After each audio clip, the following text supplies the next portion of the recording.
Hello and welcome to the 12th SPRI research event. We're live from the Sharif Policy Research Institute at the Sharif University from Tehran, Iran. I am Amir Shahraini, your host and moderator for this event. I'm the director of the International Department at Sharif Policy Research Institute, SPRI, and also I am a researcher in the field of Industry and Sustainable Development think tank, which is structured within the SPRI network. We have worked in the field of innovation district in our think tank for over a year now, and we are honored to have the second panel of innovation districts today as a series of panels.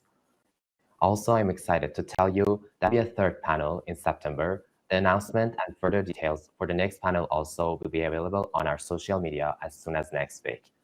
Let me tell you that this event is organized by Sharif Policy Research Institute, SPRI, as a part of the 5th Conference on Governance and Public Policy. SPRI was founded in 2008 as an affiliated research institute to the Sharif University of Technology, which is ranked as the #1 university in Iran according to 2024 QS ranking. Sharif Policy Research Institute began with working professionally in the fields of energy and industry and sustainable development, leading to SHAPE Energy and Industry Sustainable Development think tank. Also, governance and policy think tank, Iran Migration Observatory, and business think tank also started working under the institute network and gradually become pioneers in their fields. As you have seen in the poster and our announcements for this panel is going to be about the governance of innovation districts. But before we enter the discussion, let me tell you a little bit about the concept of innovation and innovation districts. As some of you might remember, I also stated in the previous panel that innovation has become a buzzword that people love to hate. Every business leader agrees that it is important, but no one can agree on one absolute definition for the word. But no matter what the definitions are, the fact here is that we all need innovation, and we all need spaces and ecosystems for facilitate the innovation. These environments and ecosystems are actually being called innovation districts.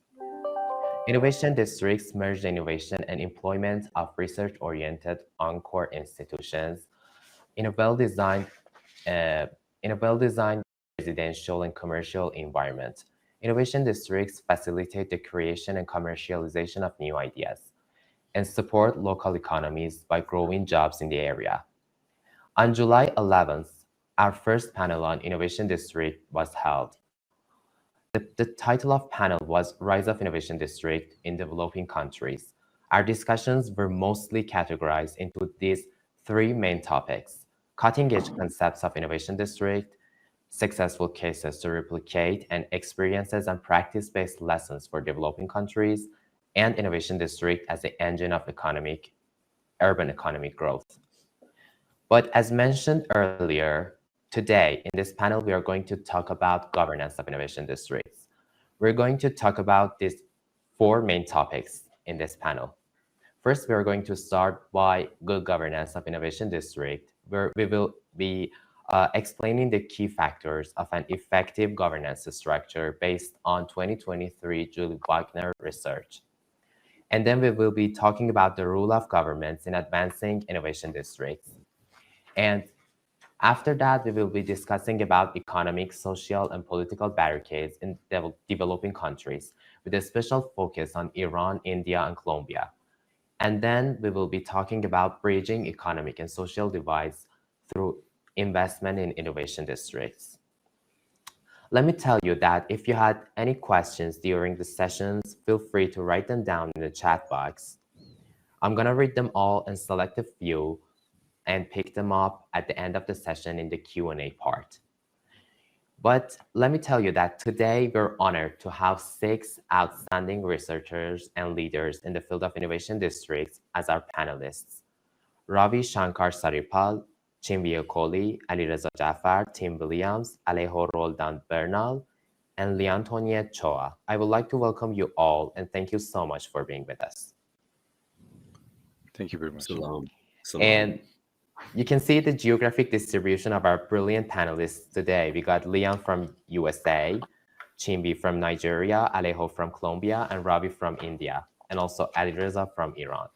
We're proud to have you guys from all around the globe, and thank you so much for making this happen. I want to start with you, Tim. If you can hear me, please go ahead and introduce yourself and just briefly give us an introduction to the topic and your vision. Hi, everybody. Salam.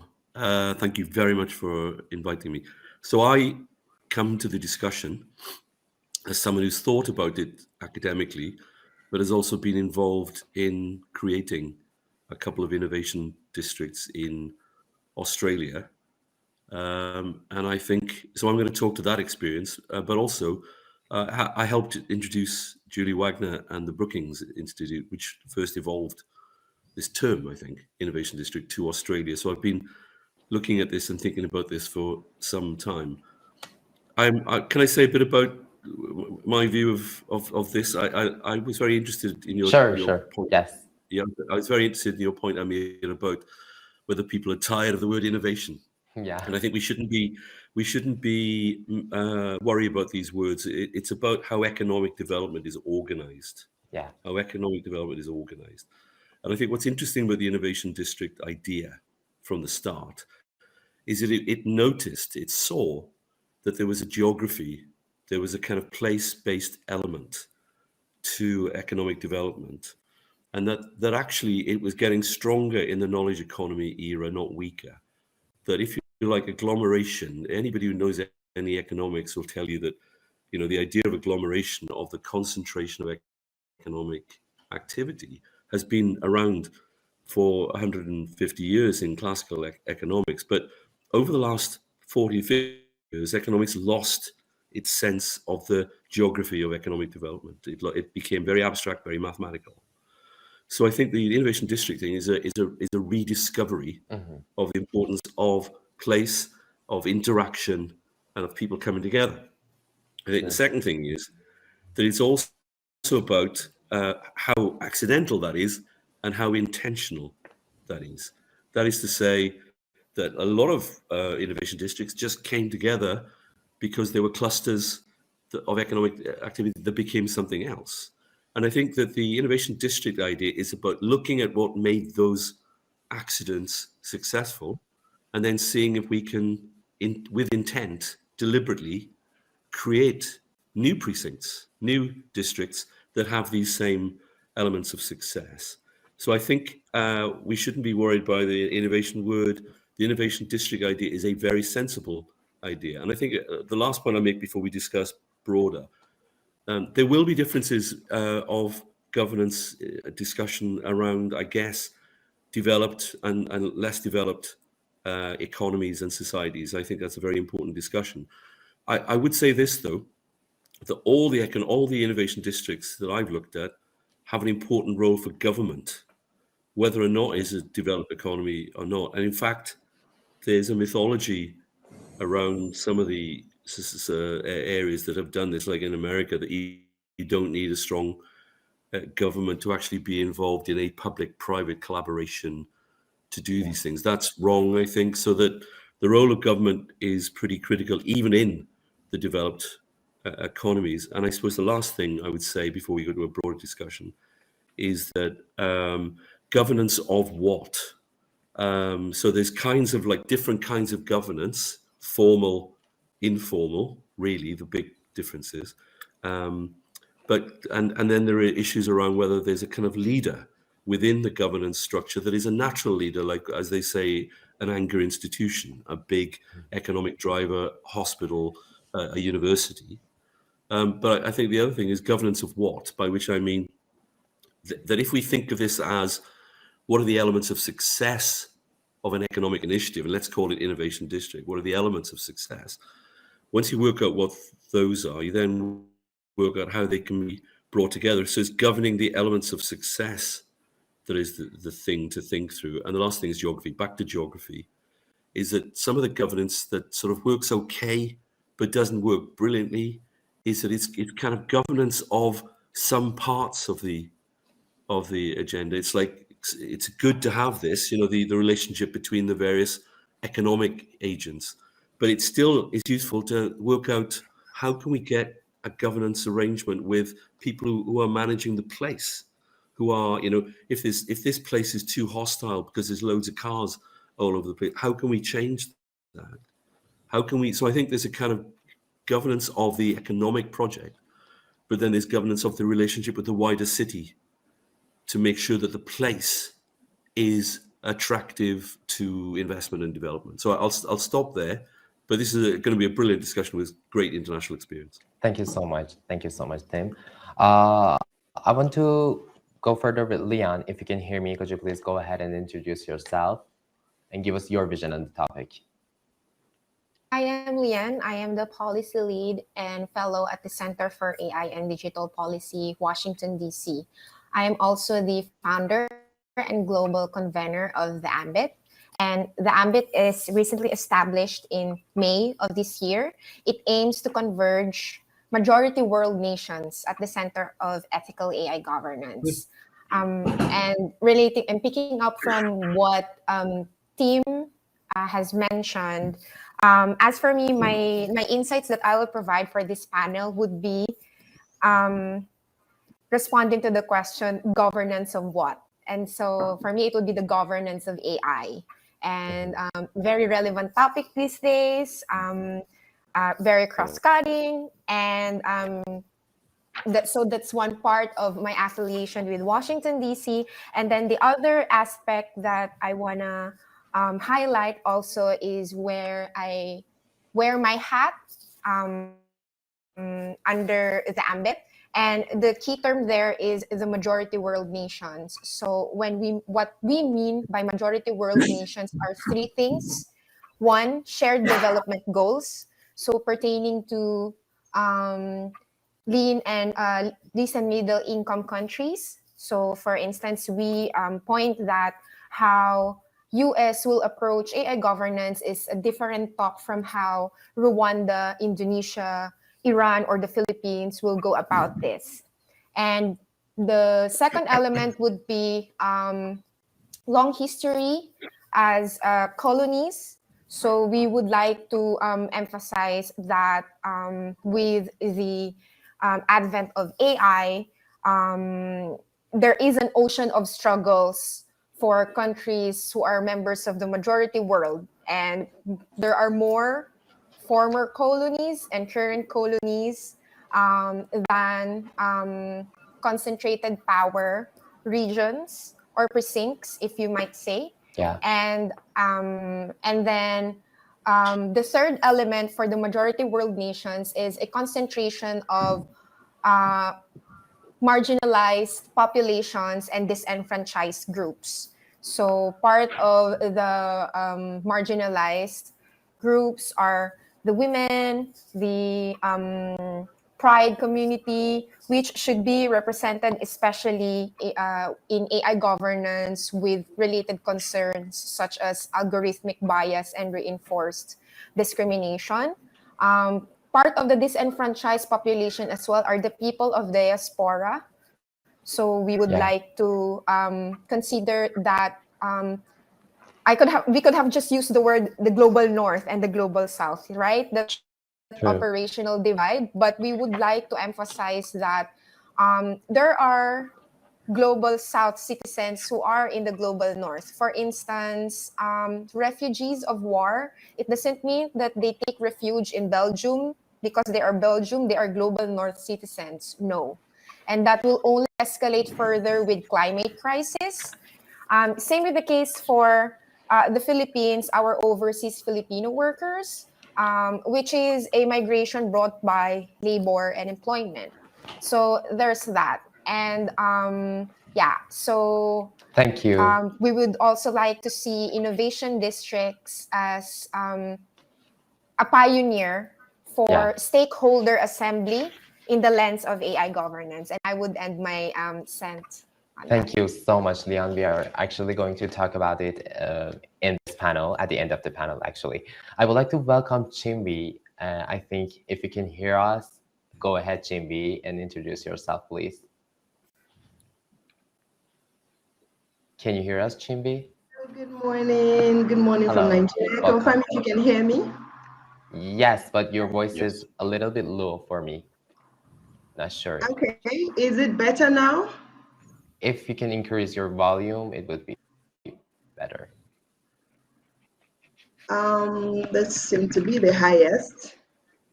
Okay, so can you hear me okay? Yes, it's better. It's getting better. Go ahead. All right. Thank you very much, Amir. Good morning, everyone. I'm speaking from Oka in Anambra State, Nigeria. Good morning, co-panelists and distinguished guests. Thank you all for joining. And my apologies for just joining a minute or two later. It was a technical glitch as usual. Yeah. It's no problem. That's all. That's all right. Thank you. Thank you. Okay, so my name is Chinwe Okoli, and I'm speaking from Oka in Anambra State, and that's the southeastern part of Nigeria. Currently, I serve as the special advisor to the governor of Anambra State on innovation and business incubation. I'm proud to this role. I have worked in various managerial capacities, building innovation ecosystem within the southeastern part of Nigeria. So I worked as the pioneer manager of an innovation hub, the first innovation hub in a university in Nigeria, and also a manager of the first science park located within the university in Nigeria. And that was where we actually started, talking about governance models. That was where we started with the triple helix model, which is an interplay of the academia, of course, the private sector and the government. And so since then, I've been in the innovation ecosystem, largely around Nigeria, grooming startups and entrepreneurs.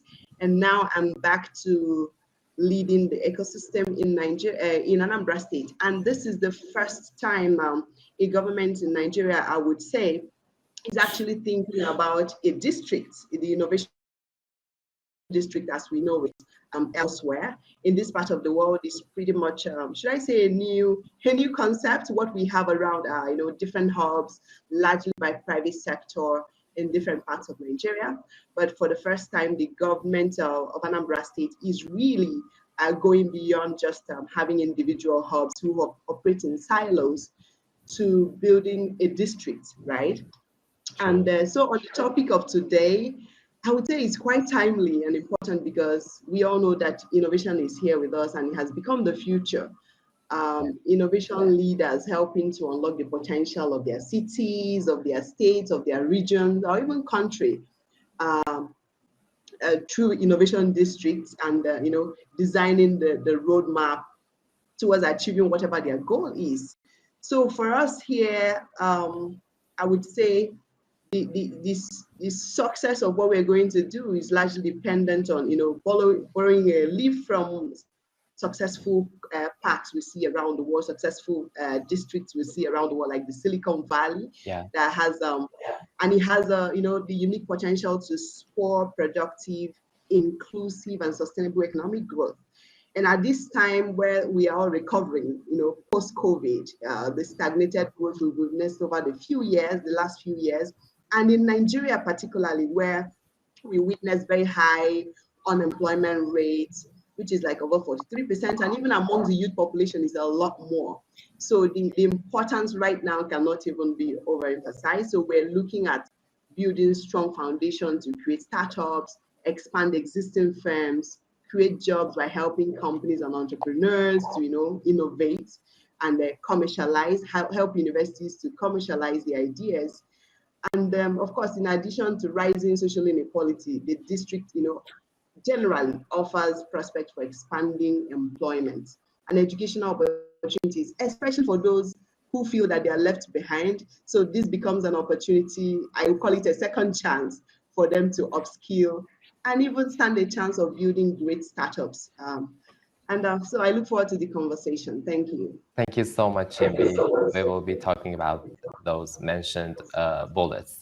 Ravi, if you can hear me, I want to ask you to introduce yourself and tell us your vision on the topic.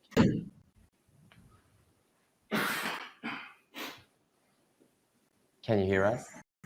Yes. Are you able to hear me? I can hear you. Yeah. Okay.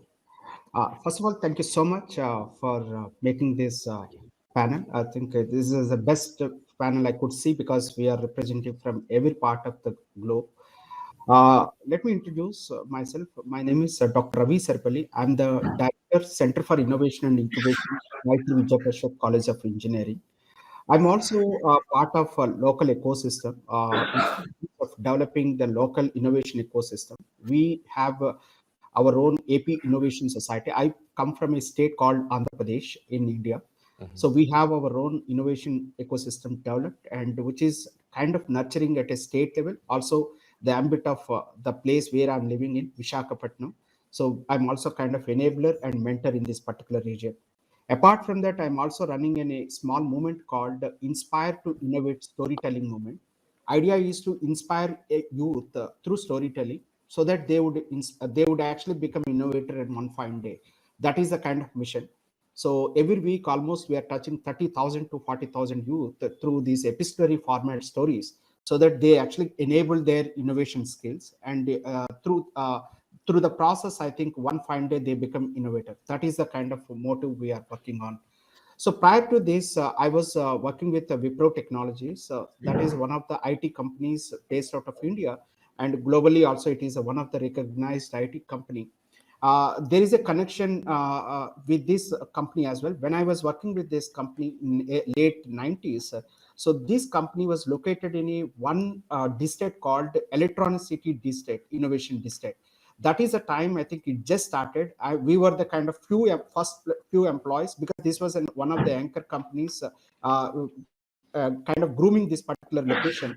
We have seen how an innovation district in late 90s and the current state, I think I could see the complete transformation there.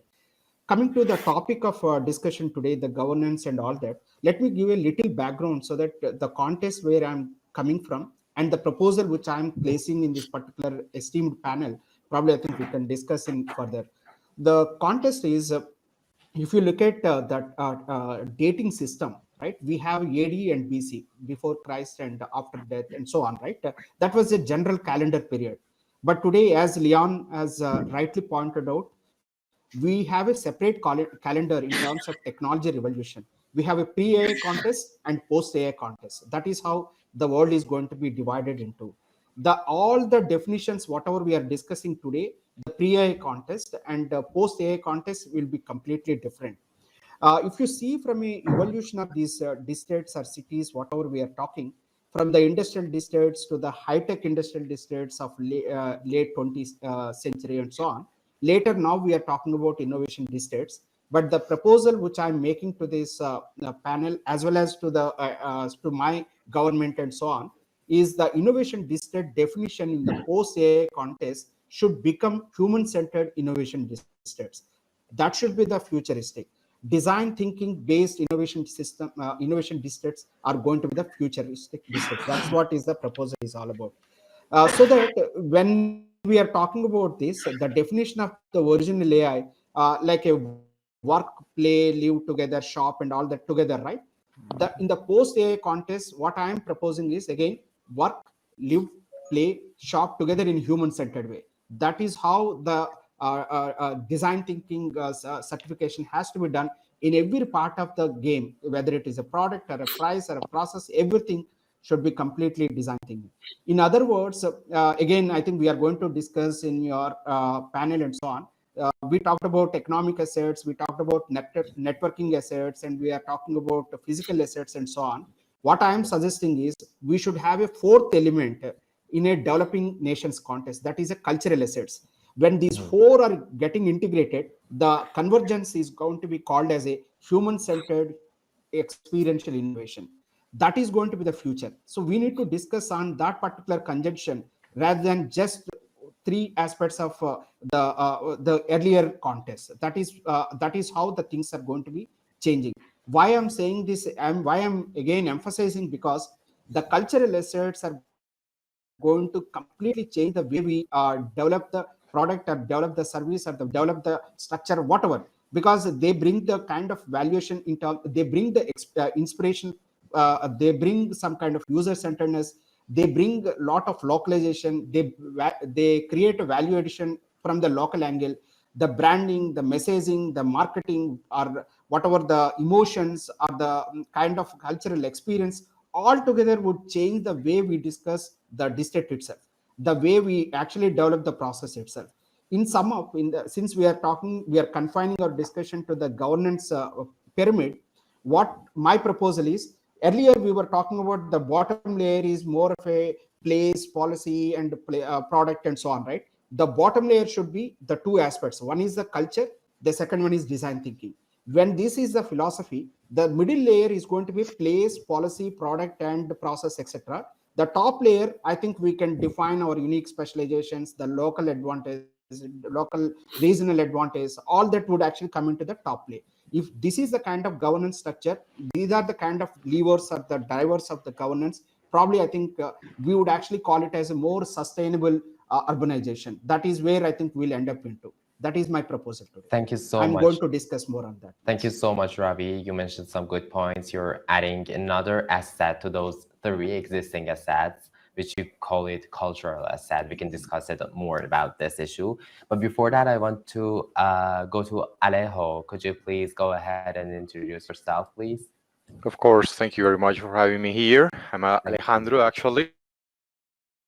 Alejo is a short name, but Yeah. it's okay. It's like a team, I think. Um, I'm here from Colombia. I'm really happy to share with you. And I don't know, I'm a psychologist. I'm from the social field with a master's degree in psychoanalysis. So my approach to innovation is based on the narratives, the social connections, the networking. So I've been working during the last 9 years, 20 years, almost 20 years in the public sector, but 9 years focused in innovation, working in innovation in government, innovation in education is my passion actually. And I've been leading some labs of innovation for education, for entrepreneurs. Innovation for us in our district in Medellin, Colombia, is a need. It's an urgency actually, because it's the way that we change our narrative.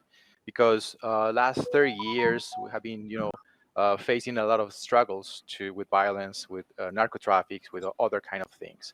So innovation is the way that we respond to the time, respond to create new pathways and new narratives. And so the thing that I want to add to the table, and I really connected with Dr. Ravi, is the way that we create new narratives and new mindsets. Because actually, one of the topics that I want to highlight here is about the co-design, the idea to co-create and co-invest.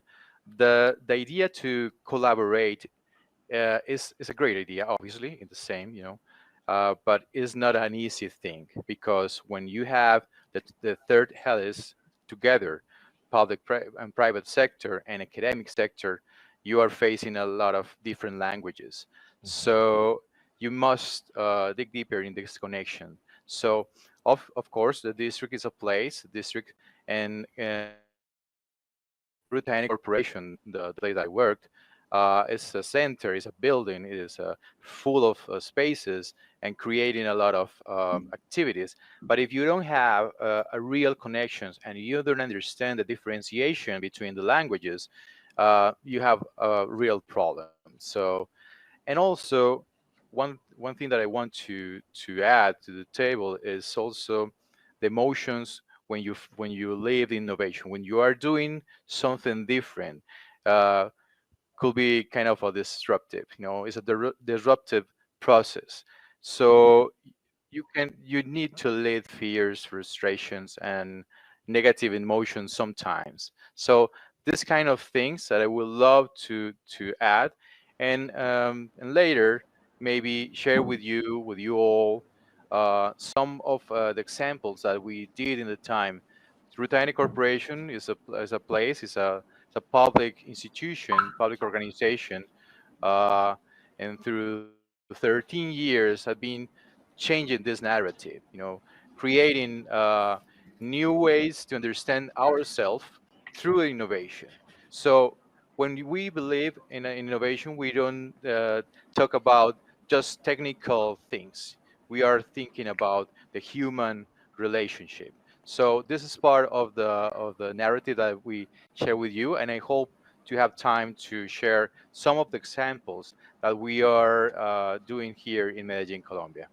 Sure, Alejandro, thank you so much. We will be talking about this. But before that, let's move to Ali Reza, our final panelist. If you can hear us, please introduce yourself and tell us your vision on the topic. Can you hear me? Yes, go ahead. Thank you for inviting me to speak at this event. My name is Ali Reza Jafar, the director of Sharif Entrepreneurship Center. I'm here today on behalf of Sharif Science and Technology Park. This institution is responsible for development of Sharif Innovation District. 5 years ago, we noticed the emergence of a special phenomenon around the Sharif University of Technology. A large amount of startups and technology companies was established around the university. In addition, a large number of innovation centers, accelerators, co-working spaces, venture capitals were also here. It was amazing for us. I must emphasize that all these things happened spontaneously and without prior planning. By examining various studies and similar examples in the world, we realized that we have an innovative ecosystem has formed around the Sharif University of Technology, which we named Sharif Innovation District. Thank you. Thank you so much. We will be talking about Sharif Innovation District more. Of course, sure. Sure. Yeah, I'm going to enter the agenda. We first want to talk about the good governance of Innovation District. This is a term that I call it good governance. Actually, it's not good governance. But this is the key factors in designing an effective governance structure, which is from 2023 Julie Wagner research, which is called Why Governance Matters, an analysis on how Innovation District organized for success from the Global Institute of Innovation Districts. Julie and her team named 7 factors that they assume to be the key factors in designing an effective governance structure. We will name them because it is important to consider these 7 factors in this panel, because this panel is about the governance of innovation districts. You know, the first one, as you can see in the presentation file, is co-design and co-invest for effective governance. Second one is identify the right degree of independence. Third is allow diversity of voice and view, which Leon and some of the fellow panelists have mentioned earlier. The fourth is strategically involve government based on local conditions. And next is tie governance to land. The sixth one is design a financially sustainable model. And the seventh one is ensure flexibility. The thing I want to mention is that each of these key factors are related to world governance indicators of the good governance model. You know, good governance was my focus in my MPA thesis. And I felt like that it makes sense if we could just make it to these key factors. For example, the second one, which is about to identify the right degree of independence, it perfectly aligns with the political stability of the world governance indicators of the good governance model. The third one, which is about allow diversity of voice and view, it is perfectly aligned with the first world governance indicator, which is about voice and accountability. The fourth one, which is discussing about the strategically involve government based on local conditions, is aligned with quality of regulatory from the world governance indicators.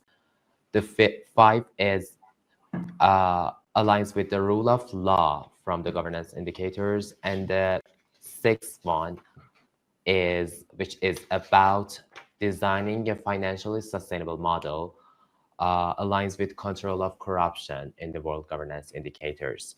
Finally, the seventh one, which is talking about flexibility, I assume that it aligns with effectiveness of government in world governance indicators. So I would like to name these key factors of designing an effective governance structure for innovation districts as a term of good governance for innovation districts.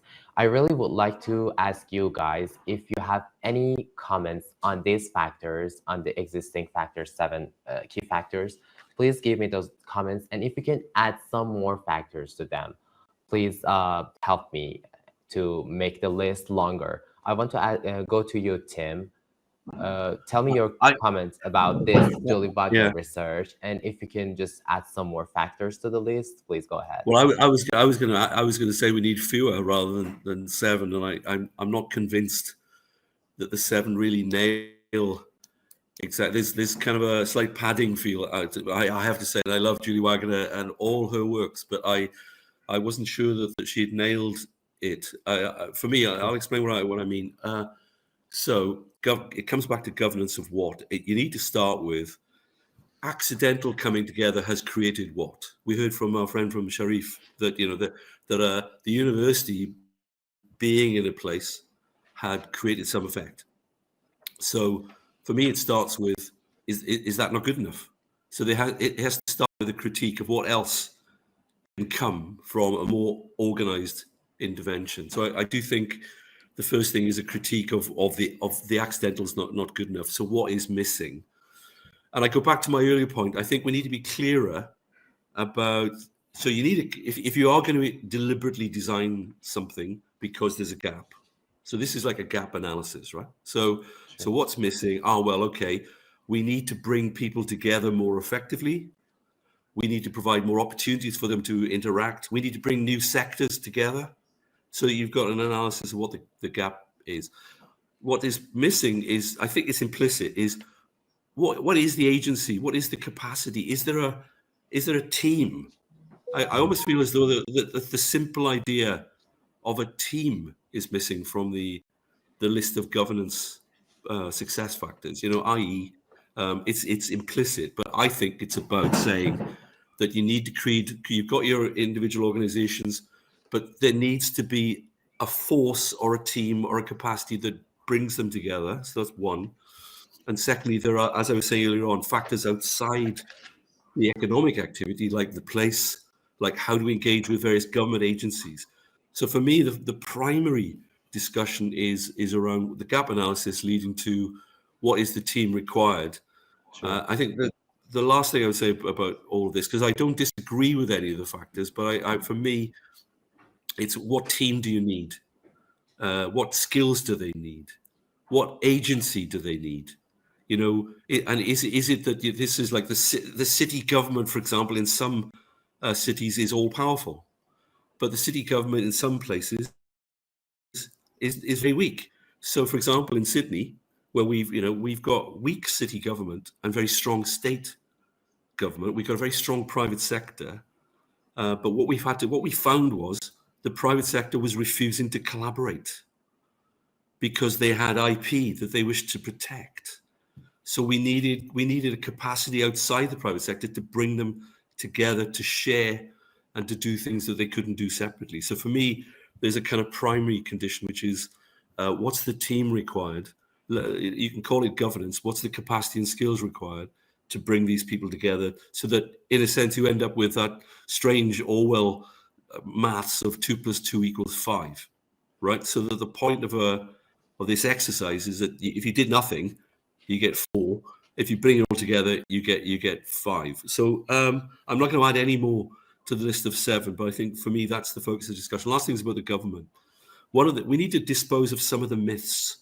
If you should all read, you'll probably have. There's a great book by Mariana Mazzucato called Entrepreneurial State, and she points out that in Silicon Valley, which is a terrible place, by the way, it's not an ideal model for anything, but most of the innovation commissioning came from government, government, through defense spending and research, created the iPhone effectively by all the elements of the iPhone were actually there, commissioned by government. So for me, the role of government, we heard from our colleague from Nigeria, of course there are going to be differences in education, poverty, equality, the role of government. But for me, the second discussion is the nature of the relationship between the public and the private sector. And the last thing is, so there's governance, not just your governance to contend with, but if there are 6 state government agencies that I need to talk to in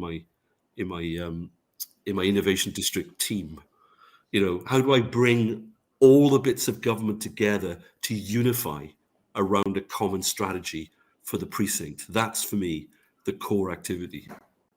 True. Thank you, team. So you expected more from Julie. This is for Well, now. I mean, she's great, but I have a slightly more concentrated Yeah. view. It's about place.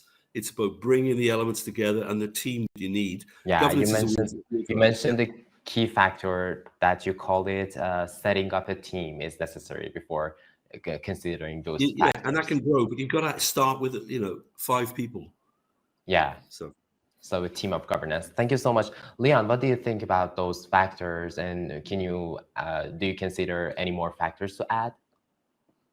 I'd like to expound more on what Tim has mentioned. I have a background in philosophy. It is my major for undergrad, and before that, I am in computer engineering. So imagine and my training in philosophy is analytic philosophy. And so before I jump into AI policy and AI governance, I'm actually in AI ethics first. So when we talk about responsible innovation districts, or responsible governance or effective governance, I would always go back to the scientific process. And this is where I connect it with Tim's point. First is you have to identify what is the problem or what are you talking about. So for instance, in the insights that I am providing, I am sure that it is AI governance. So that is a very specific governance of what. And then second is what are your givens? So this is also a point that Tim has mentioned a while ago. You have to know your who, and connecting it to Rajiv's point a while ago, it has to be human-centric. So who are your people? And you have to map your ecosystem first, because it's very difficult to go with the first effective governance listed here. First is co-design and co-invest for effective governance. And then to identify the right degree of independence without knowing or without being clear to all stakeholders who are their co-stakeholders. So that's very important. So for instance, in the Center for AI and Digital Policy, I'm not sure if I can share my screen, but in our... Yes, you can. You can just click on the force button from the left. Awesome. Okay. So I am lifting now my talk actually from the ethics of AI, a roundtable discussion that was held in I would say the first innovation district in the Philippines, where the first internet was placed in the Philippines. And again, going back to my point a while ago, I was saying that using principles to decide how to act in a particular situation, because I believe that all members of the panel here agree that there is no one size fits all. And so we have to really know our givens. So here I am projecting the Artificial Intelligence and Democratic Values Index, the 3rd edition of the annual report of the Center for AI and Digital Policy, where we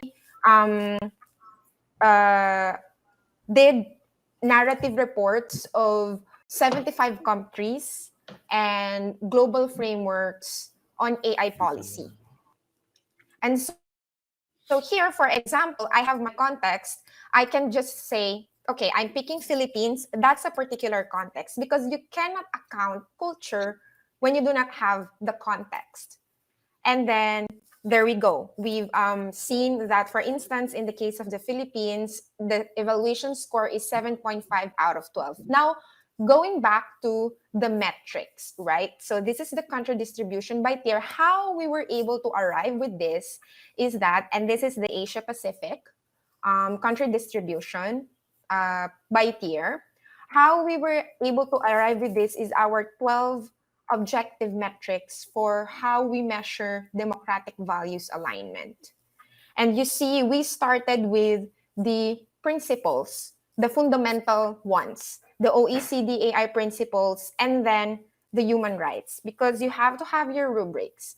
And then that ties up with the other factors that I would like to add on top of Wagner's 7 key indicators for effective governance. And that is there a process for meaningful public participation in whatever, in this case, the development of a national AI policy?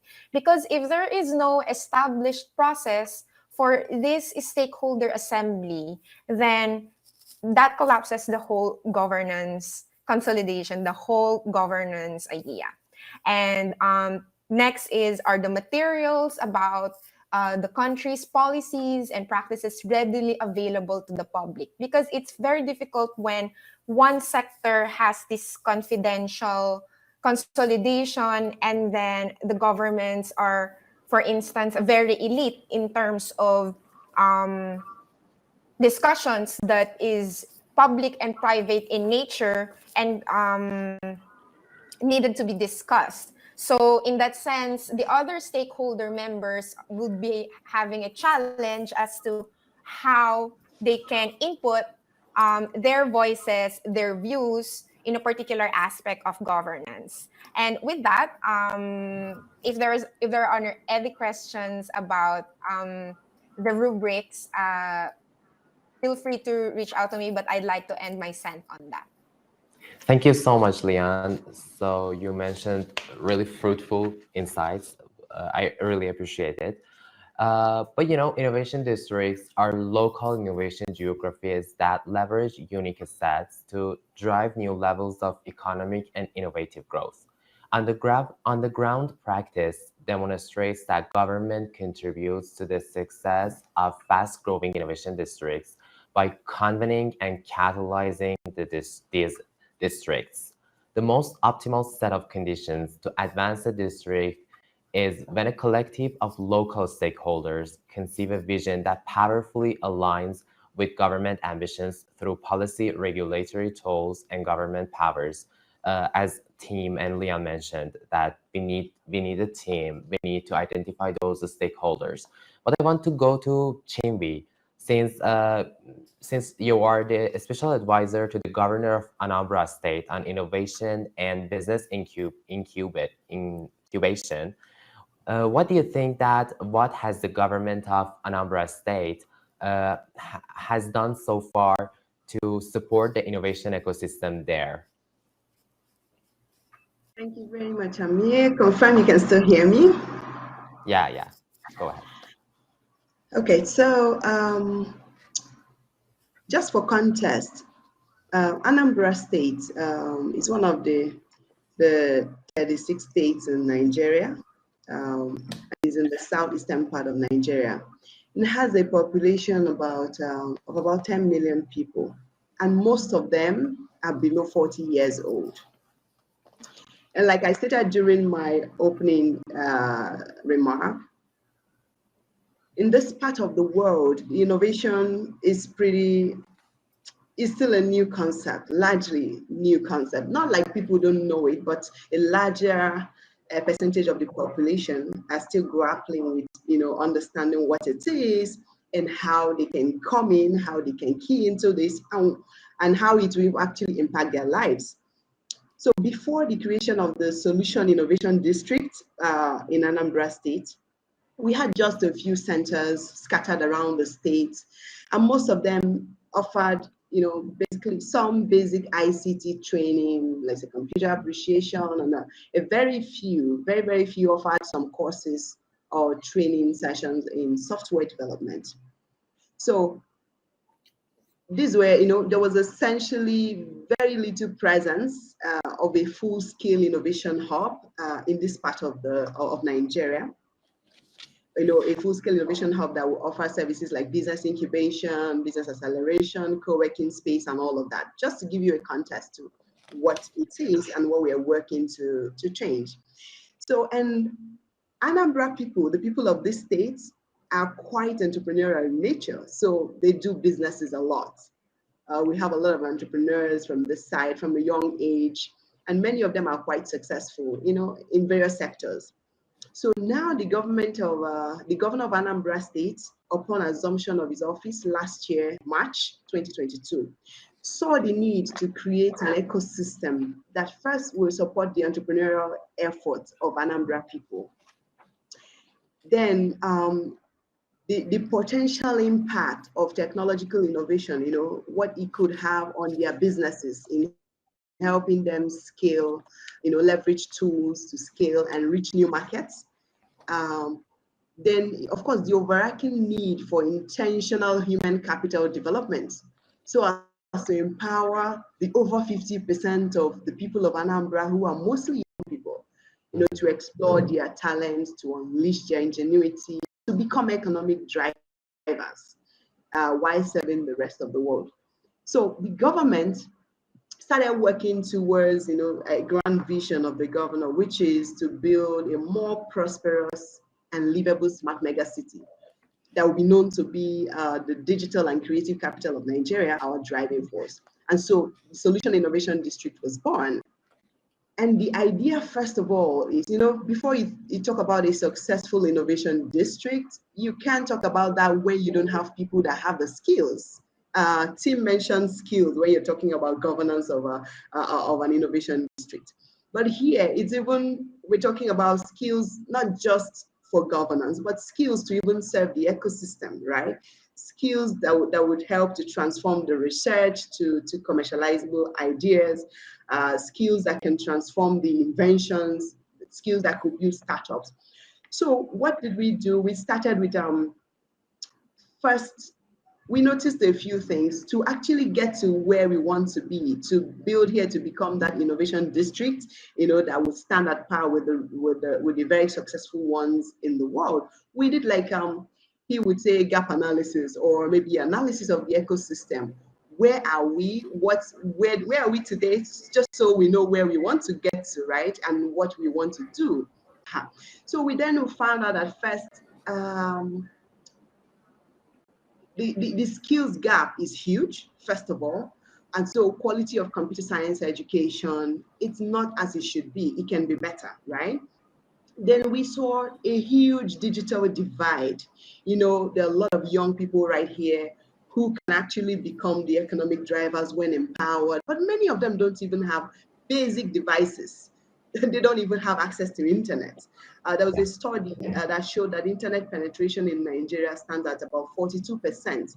And this 42% includes, even those that have more than one devices. So that means if you factor that in, it will actually be less. So the digital skills divide is huge. Lack of access to internet, lack of access to devices. So even when you're speaking the language of innovation, many cannot even actually practicalize it because of that big gap, right? And then the other thing is, of course, lack of awareness. Like I mentioned earlier, some people hear about innovation or technological advancement. Yeah, they can only imagine what it is. They do not really understand how can it impact them. How can they be part of this? How can they even, what potential do they even have that can contribute to the growth of this ecosystem? And so what did we do? We started first with awareness creation, because we need the people to get the buy-in. We need people to even understand why the government is trying to drive this, and how they can be a big part of this, and how this state can actually play in the global league of innovation district. So with that awareness, we started what we call the Anambra Tech Drive. Is a monthly webinar series, and also engagement and outreaches and at community levels, trying to engage people at school levels.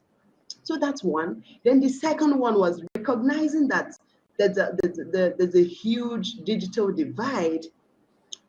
We now saw the need to set up a center. So the Solution Innovation District will set up the center, equip those centers with computers, because even if we can't buy computer for over 5 million people individually, let's have at least centers where people can come and get served and learn. And over time, we believe more people will continue to have access to these opportunities.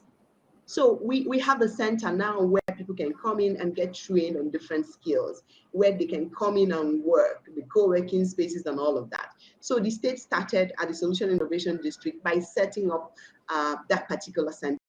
And now to make sure that this does not, focus on people in one location, because I mean, this is a state that has 181 communities, 181 towns, right?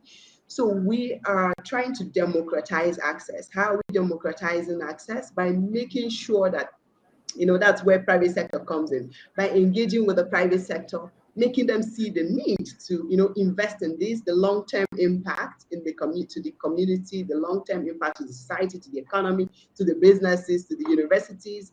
So that way, the universities are beginning to take it more seriously, to not just graduate people who pass through the courses, but people who actually understood what they are learning, so that a computer science graduate will really be able to do what it's supposed to do. And then set up mini SID hubs. SID is Solution Innovation District, setting up mini hubs in various communities across the state. This in partnership with the private sector, so that young people, different people can go to those spaces, get access to those knowledge, and be able to explore their skills, explore their knowledge, and contribute towards what we're doing, towards building this ecosystem. And then we talked about infrastructural upgrade. I talked about internet penetration. Yes, and that is still a major problem the state is trying to tackle. The governor, Professor Chuma Charles Oludo, is really interested in, giving people the platform to really build a district that can compete globally. So we started, laying fiber optics, broadband to enable last mile connection in different parts of the state. And these are some of the ways we're engaging, encouraging. We're raising what we call the Anambra Digital Tribe. These will be, people who are competent in various skills, from basic to advanced, deep technology, so that they can be so good that they can serve this ecosystem and their skills are actually exportable abroad. I don't know if my time is up. Yeah, thank you. We have to manage the time and we have to go to all the panelists. Thank you so much, Chimbi, for your inclusive description. I think in Solution Innovation District, you just did what team expected you to do. You set up a team, you set up a center, and that is what you need to do for an effective governance structure. Thank you, Chimbi. Emil, just very quickly, because I think that's a crucial point. The reason why the seven slightly worry me is that I don't want people to have the impression that unless they have all the seven in place, they can't begin the innovation district process. That's not true. And the second thing is there's quite a lot of repetition in my view in the seven. The first three are very similar, and essentially the gap. What do we need it for? Who needs to be in the collaboration? Can we create a team that helps to maximize collaboration? And then what's the role of government and the private sector? So I love the experience from Nigeria, because I think we mustn't give the impression you can't start, unless you've got these seven things in place. Thank you so much. I will go back to you. But for now, let me go to Ravi. Ravi, how do you think can governments ignite the collective power of different stakeholders in the innovation districts?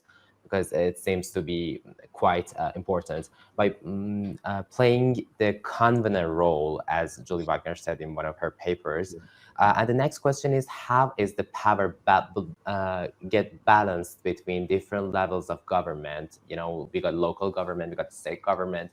How do you think this balance would happen? Yeah.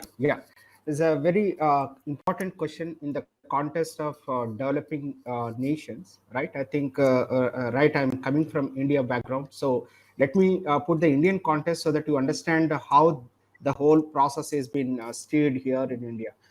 So why I'm saying this is very important, because if you look at the population ratio, right, the whole developed nation together is around 1 billion to 1.5 billion, right?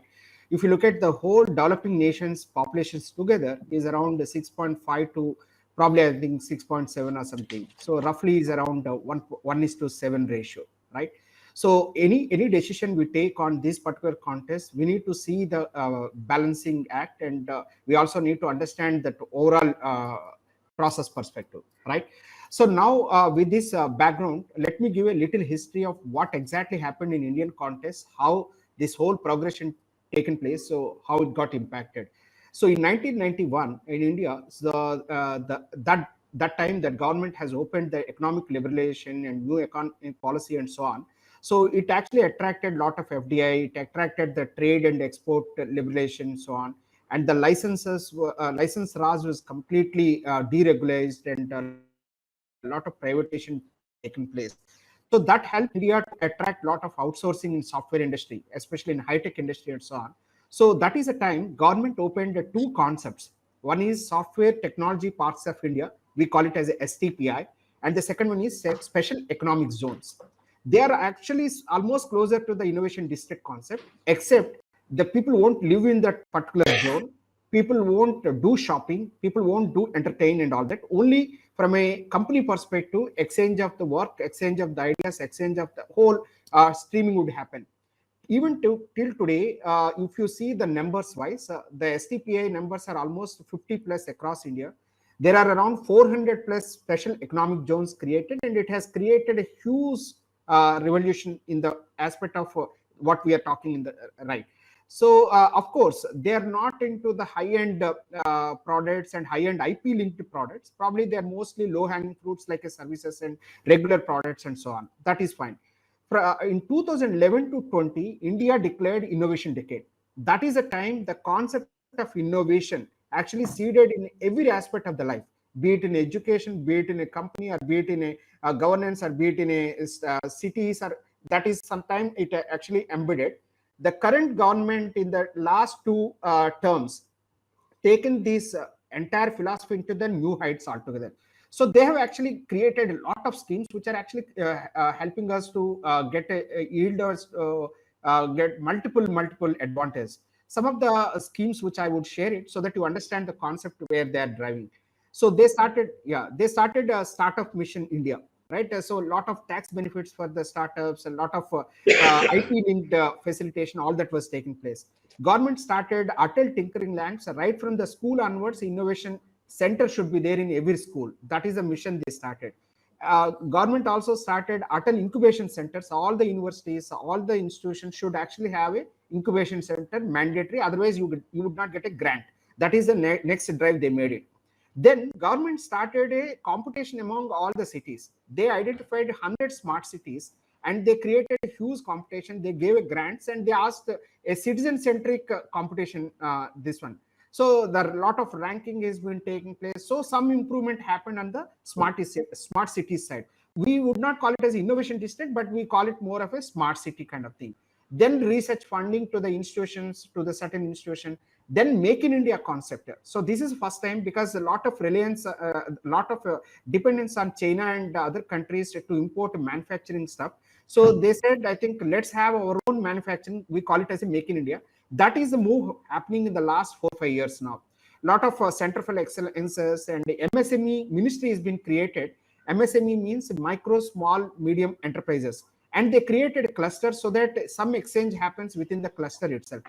A lot of collaborations with respect to international collaborations and all that is taken place. At the same time, government said, since every state is different, every culture is different, every local needs are different, aspirations are different, you create your own state-specific innovation mission. The place where I am coming from, Andhra Pradesh, we have our own AP Innovation Society. The place where Kerala is there, the state, Kerala Startup Mission. So in Telangana is having its own innovation mission that is holding world's largest incubation center now, T-Hubs, right? Likewise, every state has devised their own innovation mission and so on. Then government said it is not sufficient. They created a policy institution at a government level itself. They call it as a national initiative for a transforming India. it's transforming innovations. So Niti Aayog has been created, and that institution actually drives the entire policy level and all that. Then electronic development fund and biotechnology development. Likewise, I think sector-wise funding is also being created. So with this kind of all the initiatives in the last 10 years, there are some kind of results also yielded in. The first results, I could proudly say that India is now emerged as a third largest innovation ecosystem in terms of startups as of 2023. The second proud outcome would be the quality of the scientific publications in the minimum, like a middle income in economies I'm talking about, the university quality as well as scientific publication, we are standing at its second position. In terms of innovation attraction, right, at 2015 to 2022, there is almost like a 15 times increase in the terms of total funding in the startups, 9 times increase in the investors, 7 times increase in the incubators itself in overall India. So it has resulted into 108 unicorns, and more or less, which is costing to around 340 billion valuation as of now. This one also happened in the last 2 years. 44 unicorns actually came up in the 2021, and 20 unicorns came up in the 2022. So having said that, all this good news is fine, but there are some social barriers, there are political barriers and economic barriers as well. Yeah. Some of them I've just listed and close it. The main barrier which I could see that we don't have an anchoring institution which is actually taking up the innovation district. So now university is taking up, our government is taking up. Suppose if a anchoring institution takes care of the entire ambit of the district itself, then I think like an MIT, right? I think things would have been different. And of course, funding challenges will be there for many startups, budding startups, and so on. And more of IP linked products and services is actually it has to grow up. So I think the mission has started, but I think we need to grow on that particular aspect as well. The element of culture of innovation, right, which is not that great in education system as of now. The place where I am coming from, Andhra Pradesh, is more concentrated on education. The place of Gujarat, where they are more entrepreneurial. So within the India itself, there are multiple culture assimilations, right? I think we need to devise a policy according to the culture which they are belonging to. That is the reason risk appetite also is slightly low. Thank you so much. Yeah, I'll just close it with the last recommendation. What I'm suggesting at this point of time is we need to really identify the anchor institution from a government of India side. And again, I'm repeating, the user-centered or a design thinking-centered innovation has to be driven. So there should be a certification called design thinking certification, similar to ISO 9000. We should devise as a policy itself, and then that should be driving force for the entire modeling of the post-AI scenario of innovation districts. That is my recommendation. Thank you so much, Ravi. You mentioned some very great points. I want to go to you, Alejo. Sorry it took a while to get back to you. I know you've been involved in public projects that supporting innovation ecosystem in Medellin, Colombia. Yep. So what do you think about the role of government in fostering these innovation ecosystems, and what all has already been done there and what is yet to come? Okay, Amir, thank you very much. Yeah, the role of the government, actually, as Dr. Revin said, in our case, Rutaini Corporation is a public institution. Actually, it's 100% public. So we have been the anchor of the ecosystem in terms that we just create the scenarios and connect the people to do something. The way that we understand innovation is because the first question is innovation for what? Innovation because it's a trending topic or what? No, in our case is again is an urgency. So it's innovation for real solutions for real people. The things are here are have a lot of different layers, and I want to share with you some at least 3 different outcomes and programs that we lead in the time. Based on 3 different pillars, because our definition of innovation means at least spaces, talent, and funds, and investment. So these 3 pillars I have some experience about those 3 pillars that I want to highlight a bit more. first, the context. Rutaine Corporation is a center of innovation and business. It's not just innovation. Is we want to increase the economy, and we want to connect our companies, and our entrepreneurs to the world, not just to the local sector. Because Medellin City is more or less almost 3 million people here. We are the second largest city in Colombia. We are not the capital, and we are surrounded on mountains. Our context is a bit complicated in this way. We are not connected with the sea or the ocean. We are in a valley, but surrounded of mountains. So the process in our case has been a bit complicated in that way. But the Rutaine Corporation, the main objective of this corporation is to transform Medellin in the capital of innovation for not just for the country, because we want to explore other countries. So to be the capital of innovation in Latin America. Uh, how we could do this? Developing innovation business based on technology and enhances this knowledge society. Again, three pillars: talent, based on culture of innovation and different kind of mindsets, uh, mostly growth mindset, abundance and exponential mindsets.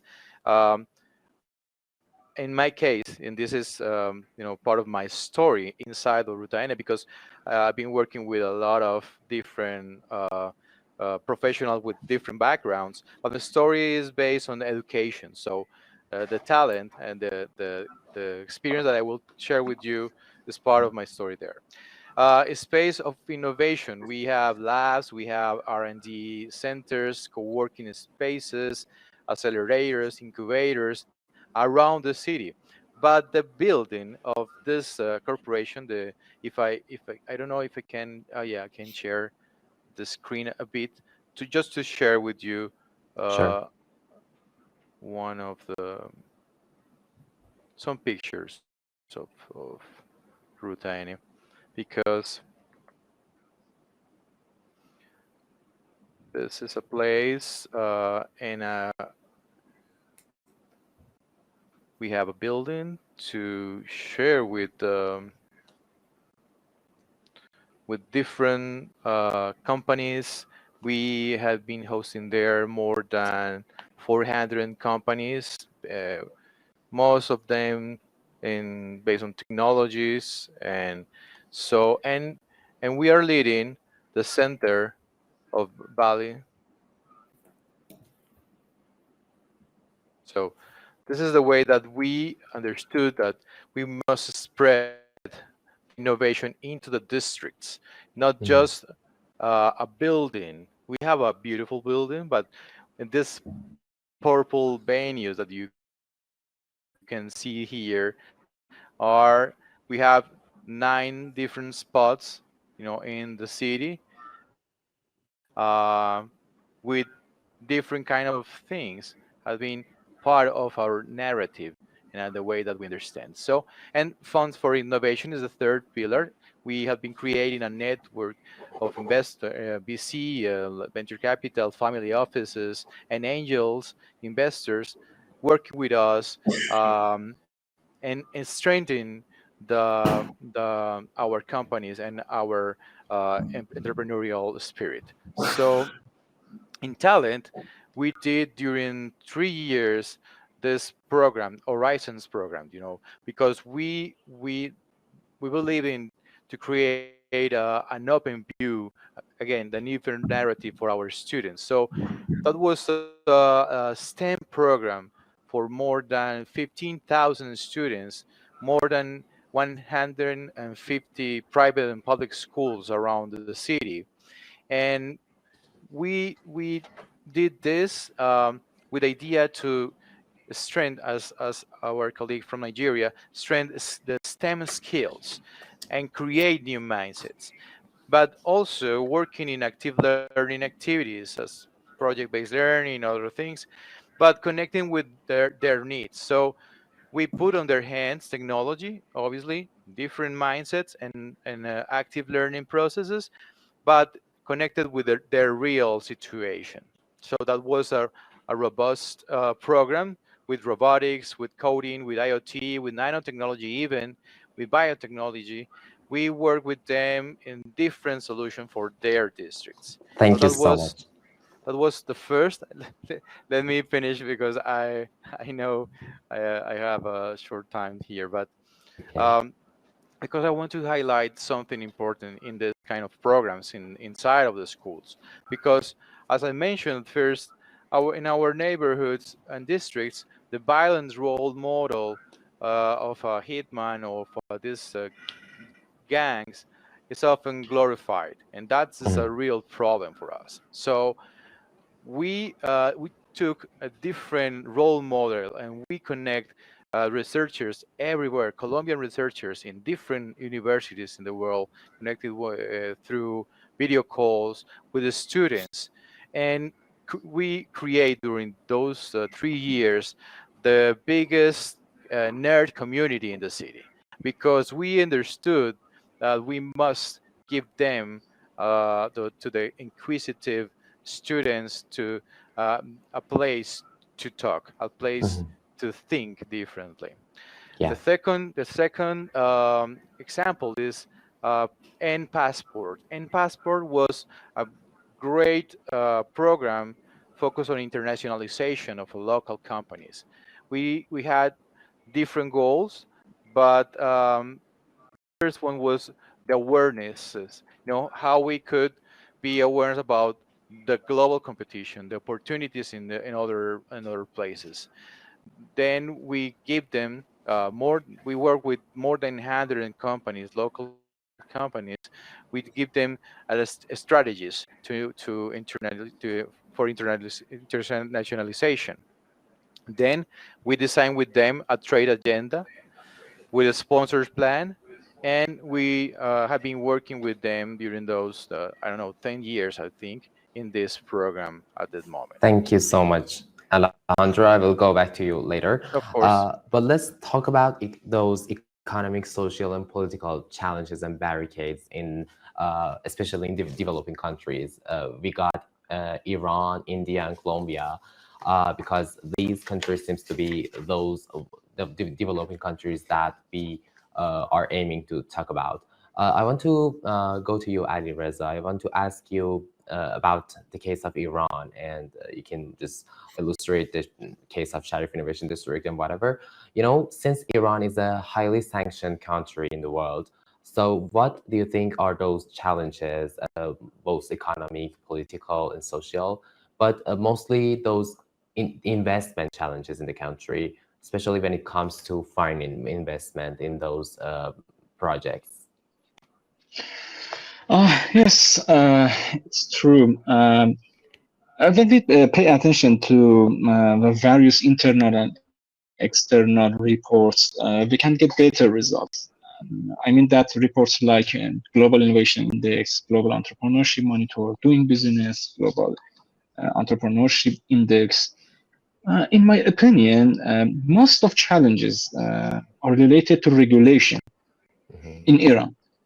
When there is no or weak regulation, it leads to economics, social, and political obstacles for startups and many technology companies. And unfortunately, we have no control over this.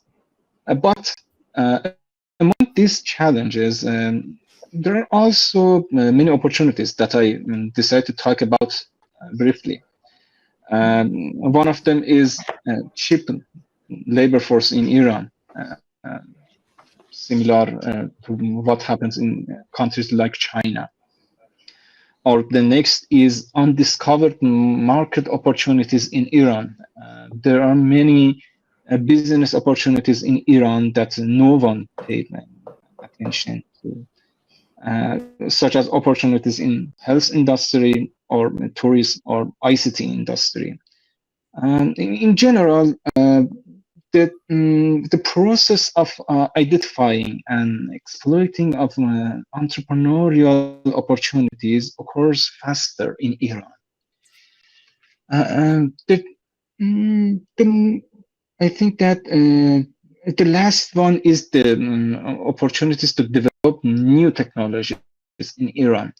There are many the innovators, there are many technologists in Iranian universities who can participate in this field with companies or institutions outside of Iran. And for the investment, the path of investment in Iran has become difficult because of international sanctions, and it has become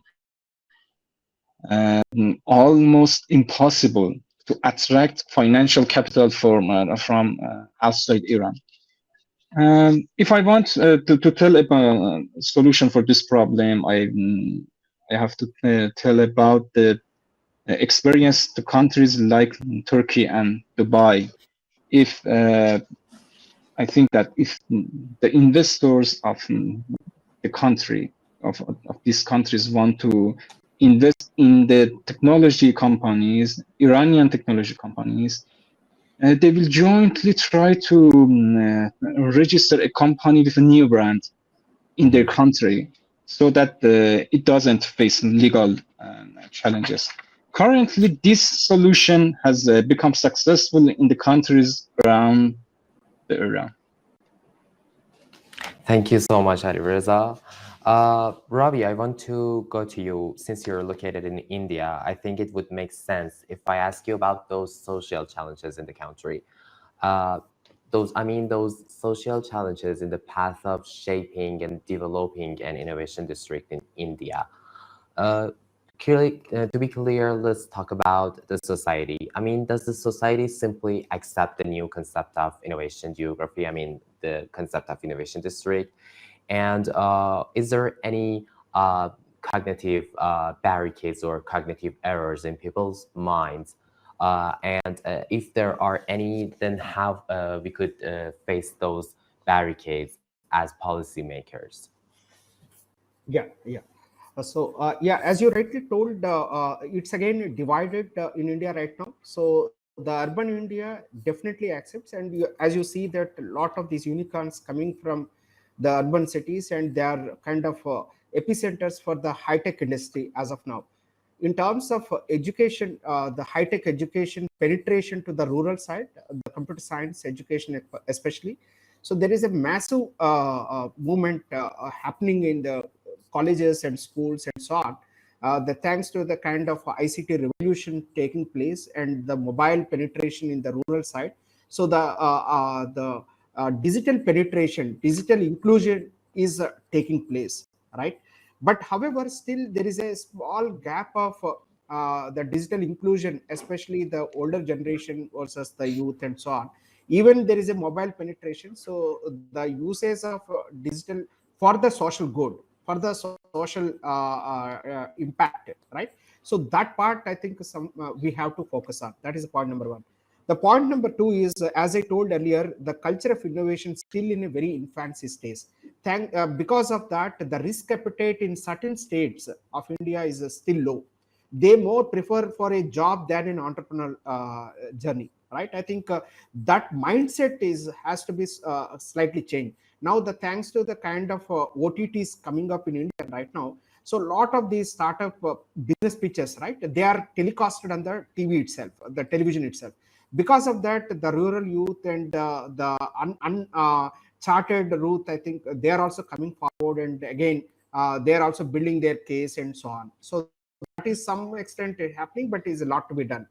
Again, in terms of a gender disparity in the rural side, still there exists, and that is something which has to come out. And I think a lot of education is happening from a government side, also from a policy, from a NGOs and so on. They are also doing some extent on that. In terms of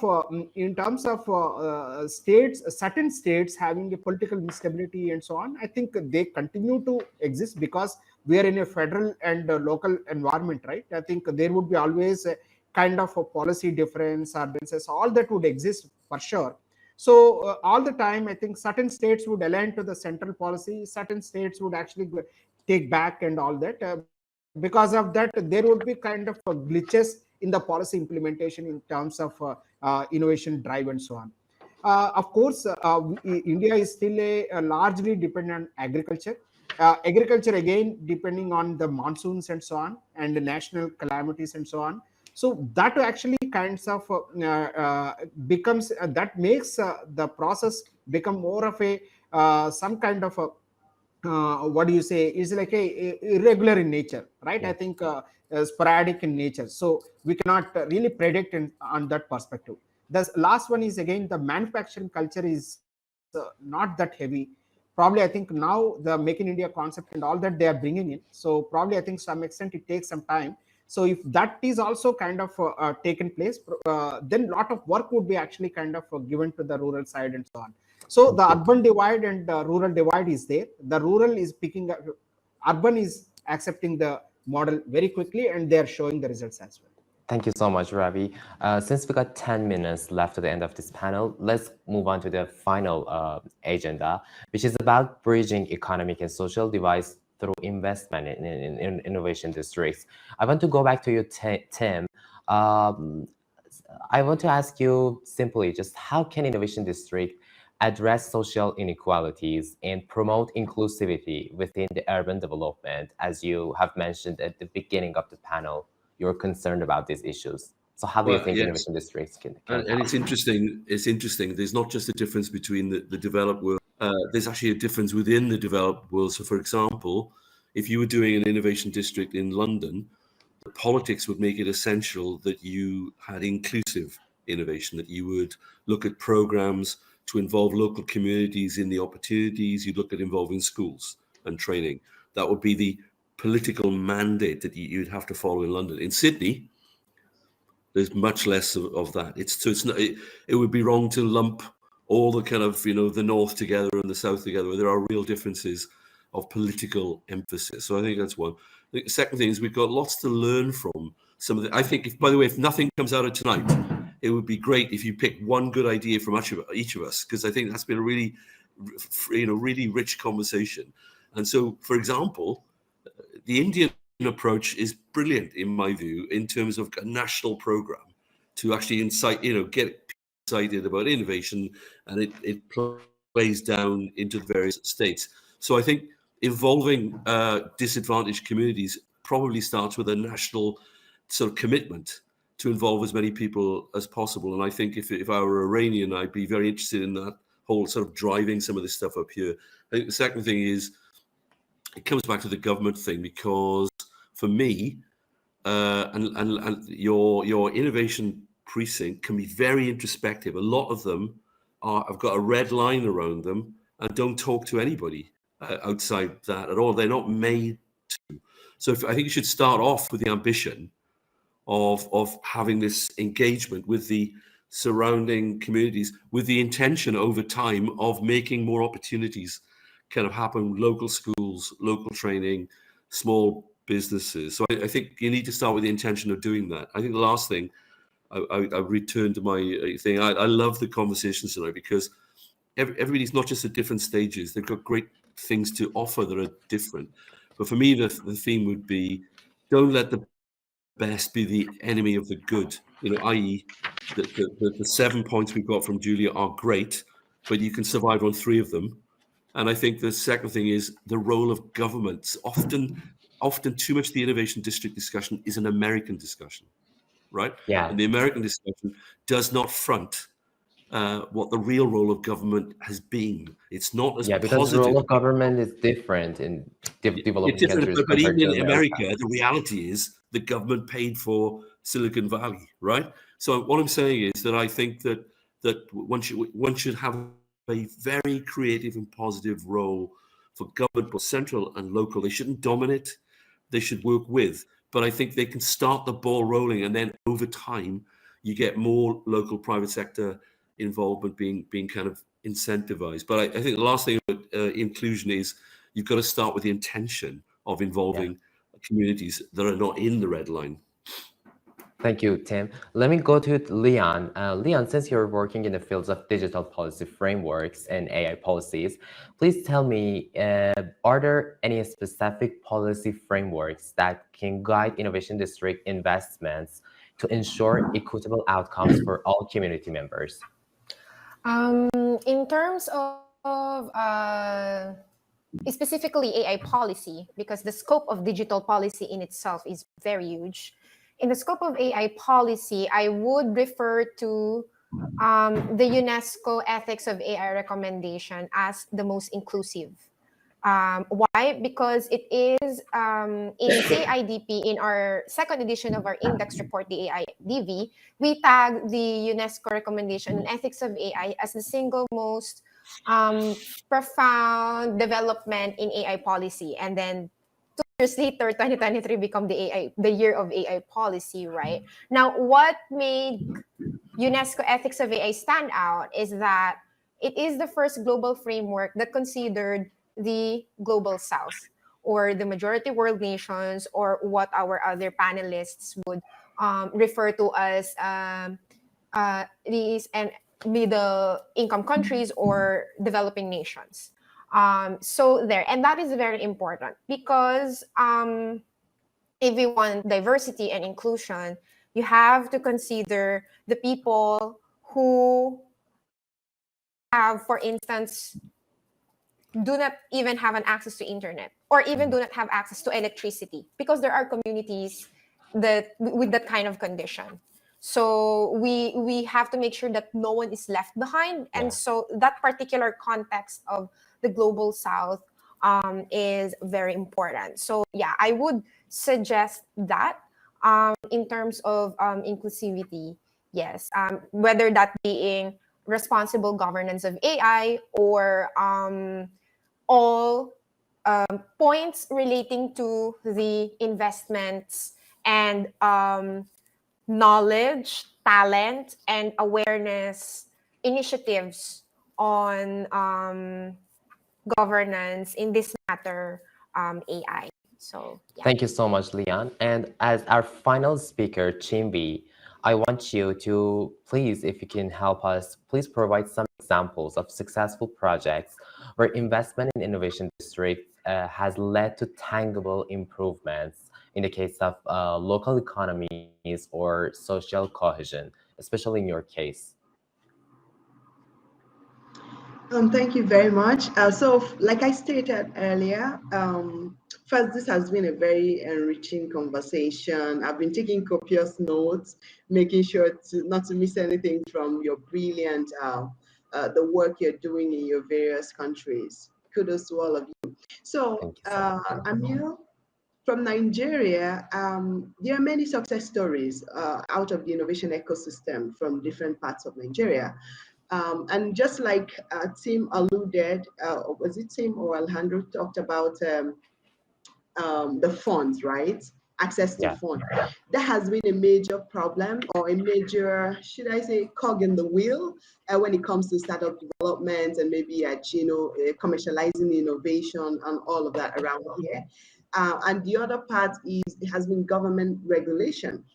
And just last year, the federal government of Nigeria passed the Startup Act, which is a policy document that is designed to really support the ecosystem in multifaceted ways.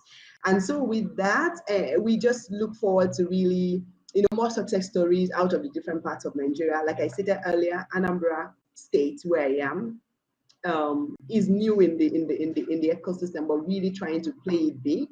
We're domesticating the Startup Act right now in the states to make sure that we see more successful startups, more successful ideas turned to inventions. And then the other thing that we're doing towards really making sure that access to finance, which is key, because you see brilliant ideas, but then because they don't have access to that seed capital, it becomes difficult to really scale, right? It becomes difficult to really go out there in the market. So the thing we're doing is we're intentionally building an angel network down here so that they can invest in ideas that come out of this place. Meanwhile, the government has earmarked some good amount of funds to also support these ideas. So yeah, we have quite some good stories out of Nigeria, like the Paystack, like the Flutter Wave, who are really disrupting the finance industry. and many of them in like recyclers in the green energies, in the green industry, and other health space. For instance, there are quite a lot of successful startups out of Nigeria, but out of Anambra State, we are really looking forward to really giving you a lot of good stories in the next coming months. Thank you so much. Thank you so much, Chimbi. And thank you for mentioning sustainable financing, because it's one of the key factors of designing an effective governance structure. Thank you so much. It was so useful to have all of you from all around the globe in this panel. I really admire and I really appreciate it. Thank you so much. We're looking for next panels. Stay tuned for our next panels in September. Thank you so much, guys. Thank you very much. Have a great day. Thanks, everybody. Have fun. Bye-bye. Bye, everyone.